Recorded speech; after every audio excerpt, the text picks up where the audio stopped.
प्रिय विद्यार्थियों, हिंदी चेतना YouTube channel में आप सभी का हार्दिक स्वागत है। Second PU annual examination 2024-25 most important questions. तो बच्चों, मैं आपको 3 अंक के और 4 अंक के और 5 अंक के प्रश्न बताऊंगा आज, जो परीक्षा के लिए बहुत इम्पॉर्टेंट है।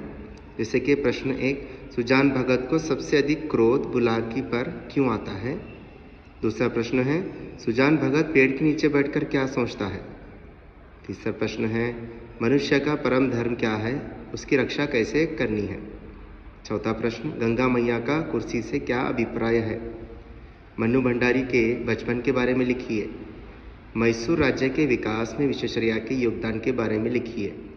सातवां प्रश्न है, चीफ की दावत के समय माँ की मनोदशा का वर्णन कीजिए। नारद आखिर भोलाराम का पता कैसे लगाते हैं। 9वां प्रश्न है, जापान के भारतीय रेस्तरां कलकत्ता का वर्णन कीजिए।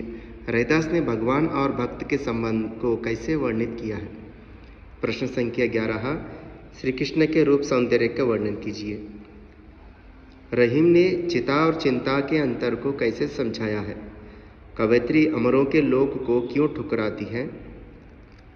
अगला प्रश्न है, गहने कविता के द्वारा कवि ने क्या आशय व्यक्त किया है। वृक्ष ना दिखने पर कवि उसकी यादों में कैसे खो गए। कर्नाटक के गौरवशाली इतिहास और संस्कृति के संबंध में मानव के क्या उद्गार है। तो बच्चों, 5 अंक के प्रश्न। सूखी डाली एकांकी के आधार पर बड़प्पन के संबंध में दादाजी के क्या विचार है। 18वां प्रश्न, इंदु को अपनी भाभी बेला पर क्यों क्रोध आया। बेला अपने मायके क्यों जाना चाहती थी। दादाजी का चरित्र चित्रण कीजिए।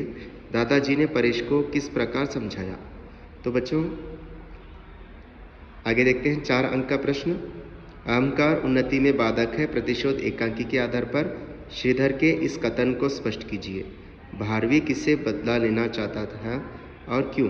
शास्त्रार्थ में पंडितों को हराते देख पिता ने भारवी के बारे में क्या सोचा। भारवी ने अपने पिता से किस प्रकार का दंड चाहा और उसे क्या दंड मिला।